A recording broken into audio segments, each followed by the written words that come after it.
السلام عليكم ورحمة الله وبركاته أعزائي المشاهدين، أهلا وسهلا بكم وحلقة جديدة من حلقات الأهلوية في الريف. في البداية الأهلي ولعها نار، دهس البورسعيدية بالقطار. الأهلي في بداية المشوار برباعية حط على البورسعيدية. الأهلي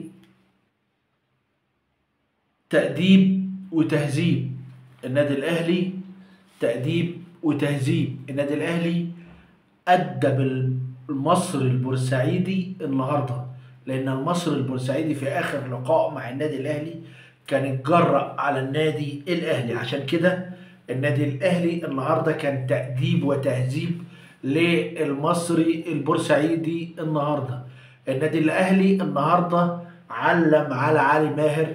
النادي الأهلي النهارده قال لعلي ماهر: الأهلي ما ينفعش إن أنت توعد جمهورك او توعد اي حد ان انت تفوز على النادي الاهلي. النادي الاهلي كبير وهيفضل كبير. النادي الاهلي النهارده عمل مباراة ولا احلى ولا اروع ولا اجمل من كده في بداية مشوار الدوري الممتاز. اولى مباريات النادي الاهلي في الدوري الممتاز، وبيفوز برباعية مع عرض يعتبر عرض قوي جدا النهارده من لعيبه النادي الاهلي. حد هيقول لي ان في بعض اللعيبه ما ظهرتش بمستوى زي موديست، هقول لك دي اول مباراه لموديست، وشيء طبيعي ان عدم الانسجام هيظهروا بالطريقه ديت. لكن الاهلي كان مولع الملعب نار النهارده. بيرستاو عمل كل حاجه النهارده، متع نفسه ومتع الجماهير النهارده. احرز هدفين، ولا احلى ولا اجمل ولا اروع من كده. ولكن ما ننساش ان اللي فتح الطريق هو رضا سليم، اللي النهارده بيقول للنادي الاهلي، بيقول للجماهير، بيقول للكل ان افضل واكبر صفقة النادي الاهلي عملها مش امام عاشور بس، لا، ده رضا سليم. رضا سليم بيثبت انه موهبة كبيرة جدا جدا جدا. رضا سليم بيثبت ان العين اللي جابت رضا سليم، والعين اللي اختارت رضا سليم، والعين اللي فضلت رضا سليم على بن شرقي تقول ان الناس ديت فعلا بتفهم كورة. رضا سليم بيثبت ان مارسيل كولر مدرب محنك جدا، فاهم مين اللي ينفع الفريق ومين اللي يفيد الفريق ومين اللي ما يفيدش. مارسيل كولر في بداية المشوار خالص وفي بداية التعاقدات عرضوا عليه بن شرقي وعرضوا عليه رضا سليم، قال لك لا، قفش في رضا سليم وقال انا عايز رضا سليم مش عايز اشرف بن شرقي. ده بيقول لنا ان رضا سليم صفقة مهمة جدا جدا جدا في السنوات القادمة ان شاء الله للنادي الاهلي. رضا سليم عمل كل حاجة النهاردة في الكورة. مدافع بيدافع جيد جدا، سرعة، اداء، مهارة زيادة، تهديف، كل حاجة النهاردة رضا سليم عملها. تعالوا بقى للمتوهج، للمتألق، للمبدع، إمام عاشور النهارده اللي ظهر مع النادي الأهلي في أجمل وأزهى وأبهى صور. إمام عاشور النهارده، إمام عاشور النهارده بيتوهج توهج غير عادي. إمام عاشور النهارده بيختلف 180 درجة عن مكان مع نادي الزمالك. النهارده إمام عاشور ولع النار زيادة، مش في المصري، لأ، ده في كل المرتزقة اللي عاملين حسابهم ان هم يحاربوا امام عاشور. عرر الاعلام اللي قاعدين يقبضوا وعايزين يطلعوا فيه اي عيب. امام عاشور النهاردة خلص كل حاجة. امام عاشور النهاردة اقول لك على حاجة، امام عاشور النهاردة اقول لك زي اللي طلع لسانه للكل. عايز تتكلم اتكلم، كلامك ملوش لازمة لانك هايف وتافه. لكن انا امام عاشور انا صفقة قوية جدا للنادي الاهلي. النادي الاهلي عرف قيمة امام عاشور، وامام عاشور عرف قيمة النادي الاهلي. امام عاشور جه النادي الاهلي في تاني مباراة له، بيثبت ان هو كل اللي ظهر بيه على مدار السنوات اللي فاتت مع نادي الزمالك، لكن مع النادي الاهلي مختلف جدا جدا جدا. عمرو اديب النهارده بيقول لك ان امام عاشور جاب لي جلطه. امام عاشور مش جاب لك انت بس جلطه، امام عاشور جاب لكل المتربصين ليه جلطه. امام عاشور جاب لعرر الاعلام اللي مسكت كهرباء وبعديه امام عاشور جاب لهم جلطه، جاب لهم زود الحرقان. امام عاشور بهدل الدنيا النهارده، عمل مباراه عاليه جدا جدا جدا جدا، اخرس السنه المتربصين بيه واللي كانوا منتظرين ان النادي الاهلي النهارده يعمل نتيجه سلبيه، لكن ما توقعوش ان النادي الاهلي النهارده يغسل المصري بالمعنى الاصح. النادي الاهلي عمل مباراه عاليه جدا جدا جدا ما شاء الله. شفنا احمد نبيل كوكا النهارده يعني بيعمل مباراه عاليه جدا جدا النهارده.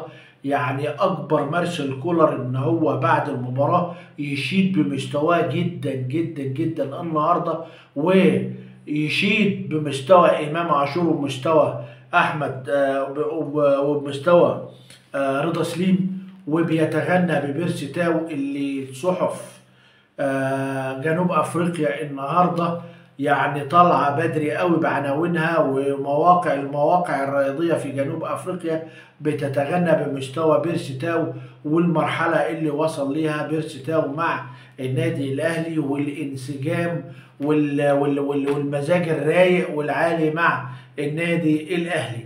ايضا النهارده ظهر لينا النادي الاهلي كسب النهارده كريم فؤاد، اللي نزل النهارده تحس ان كريم فؤاد ما بعدش كتير قوي عن النادي الاهلي في الفتره اللي فاتت، رغم ان بقاله 9 شهور ما لمسش الكوره، الا انه بسم الله ما شاء الله نزل النهارده بعد الاصابه اداء جميل جدا وهدف جميل جدا، واداله ثقه كبيره جدا جدا جدا جدا، ورجعه لاذهان الجماهير اللي طبعا ما نسيتوش. ولكن النهارده بيحسسنا ان هو كانه ما غابش، وبيتبقى اكرم توفيق ان شاء الله يكون في الصوره في المباريات اللي جايه باذن الله. شفنا محمد هاني بيقدم مباراه كبيره، شفنا لاعبي النادي الاهلي كلهم النهارده بيقدموا مباراه عاليه جدا جدا جدا. فعلا النادي الاهلي قطار النادي الاهلي السريع دهس بورسعيد النهارده، علم على فريق بورسعيد النهارده اللي كان جاي وكله امال. وعلي ماهر اوعد جماهير بورسعيد بهزيمه النادي الاهلي النهارده، ولكن النادي الاهلي ما ينفعش حد يوعد اي جماهير باي شيء قدام النادي الاهلي، لانك هتوعد هتخسر، هتراهن هتخسر. النادي الاهلي هو الحصان الكسبان دايما. النادي الاهلي كبير، ولما تبقى عملت مباراة كويسة قدام النادي الاهلي قبل كده مش معناها ان انت تتجرأ وتحط في دماغك ان انت ممكن تكسب النادي الاهلي. لا، النادي الاهلي كبير جدا جدا جدا يا علي ماهر.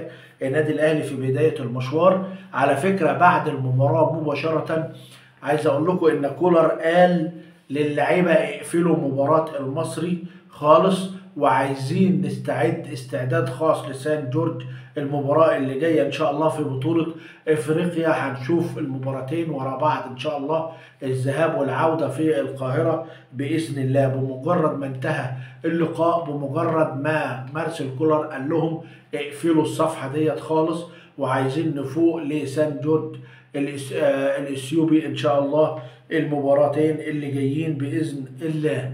وعايز اقول لكم كمان ان مارسيل كولر قبل المباراه وبعد خساره السوبر كان يعني زي ما تقول اظهر العين الحمراء للاعبين، واللي شد عليهم جدا لدرجه ان هو منحهم ان هم يبقوا متواجدين على السوشيال ميديا، وقال اللي مش هيسمع الكلام هيكون مصيره الاستبعاد من المباريات والتجميد. ده غير ان هو مش هيكون متواجد في النادي الاهلي من الاساس. عشان كده اللعيبه لما قال لهم بعد المباراه انسوا اللقاء، يبقى خلاص نسيوا اللقاء وبداوا في الاستعداد مبكرا نفسيا على الاقل عشان خاطر مباراه سان جورج. عايز اقول لكم ان علي ماهر النهارده هو سبب الهزيمه الثقيله لنادي المصري امام النادي الاهلي النهارده.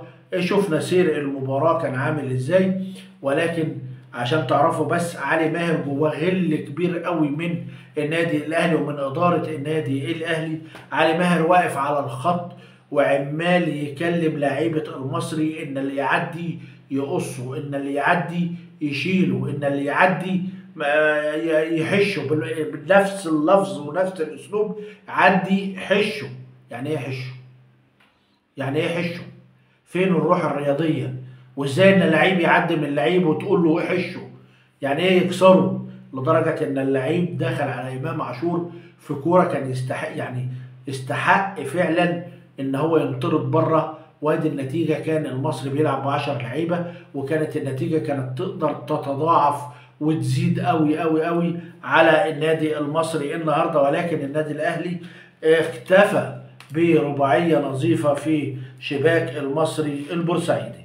عايز اقول لكم يعني هتنقل من مباراه المصري البورسعيدي، مبروك للنادي الاهلي ومبروك لجماهيره ومبروك لادارته ومبروك للجهاز الفني. بس انا عايز اتنقل واتكلم في نقطه الكل اتكلم فيها.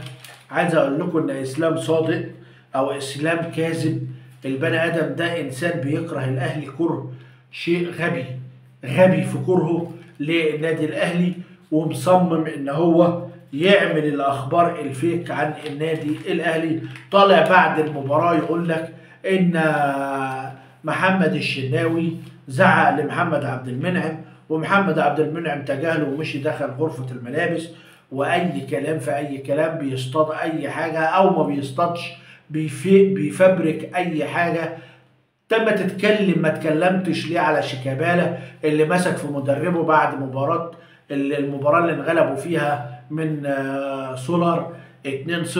ما تكلمتش ليه عن شيكابالا البلطجي اللي مشت في زمايله؟ ما تكلمتش ليه عن فرقة نادي الزمالك اللي طلع المدرب وقال لك ان هم بيشربوا شيشة وبيحششوا، بس رغم ان انا سامع بيقولوا ان هيرحلوه بعد المباراة اللي جاية، وان هو طب ترحلوه ليه ولا تزعلوا منه ليه اذا كان الراجل اتكلم عن الحقيقة؟ طب ما هي لعيبة نادي الزمالك بيتحشش صحيح وبيشربوا مخدرات، ايه المشكلة يعني؟ وهي ديت اول مرة اذا كان رئيس النادي قبل كده يتكلم في الموضوع ده، يبقى اوسيريو ما جابش حاجة من عنده، الراجل ما كذبش ولا افترى على نادي الزمالك. ايوه لعيبة نادي الزمالك بتحشش، لعيبة نادي الزمالك بتضرب، لعيبة نادي الزمالك بتشيش، لعيبة نادي الزمالك فيها كل حاجة الراجل اتكلم عليها. ما اتكلمتش ليه يا اسلام يا صادق؟ انت شاطر بس اي حاجة تيجي تفبركها عن النادي الاهلي وتتكلم. انت انسان ابسط شيء نقدر نقوله لك، انت النادي الاهلي عامل لك حرقان ووجع جامد جدا جدا جدا. عايز اقول لكم ان طبعا الكل عارف ان النادي الاهلي المستشار محمد عثمان طبعا راح واشتكى بالفعل وعمل قضية ضد قناة تين سبورت وبرنامج البريمو، وعمل بلاغ مفصل فيه محمد فاروق، واللي هيتسبب في وقف البرنامج، بل اتسبب بالفعل ان البرنامج يقف، ومحمد فاروق اتحول للتحقيق. وعلى فكرة النهاردة محمد فاروق كان في النيابة بسبب الكلام ده. والنادي الأهلي أي حد هيسرب أي أخبار غير صحيحة عن النادي الأهلي، في تصريح للمستشار محمد عثمان إنه مباشرة يشوف شغله ويقاضي أي حد يتكلم في أي كلام عن النادي الأهلي يكون غير صحيح ويروج لإشاعات عن النادي الأهلي. احنا عارفين وكل جماهير النادي الاهلي عارفه ان الفتره اللي جايه ديت هتبقى فتره صعبه جدا على امام عاشور، وخصوصا في الاشاعات اللي هتطلع سواء من اسلام صادق او امثال محمد فاروق او الناس اللي هي عرر الاعلام اللي بيصيدوا للنادي الاهلي الاخطاء. لكن عايز اقول لهم على حاجه، ان النادي الاهلي وجماهير النادي الاهلي واعيين جدا جدا جدا، عارفين الخطه اللي انتوا عاملينها، عارفين الوضع ايه بالظبط. انتوا ناس بعتوا نفسيكم، انتوا ناس بعتوا ضمايركم، انتوا ناس بعتوا كلمتكم، انتوا ناس بعتوا شرف المهنه، مش منتظرين منكم اي حاجه. لكن جماهير النادي الاهلي واعيه وعارفه كل حاجه. هنساند امام عاشور، هنساند اداره النادي الاهلي، كلنا في ظهر امام عاشور. على فكره النهارده زد الوافد الجديد للدوري الممتاز قدر ان هو يفوز في أولى لقاءاته في الدوري الممتاز 1-0 على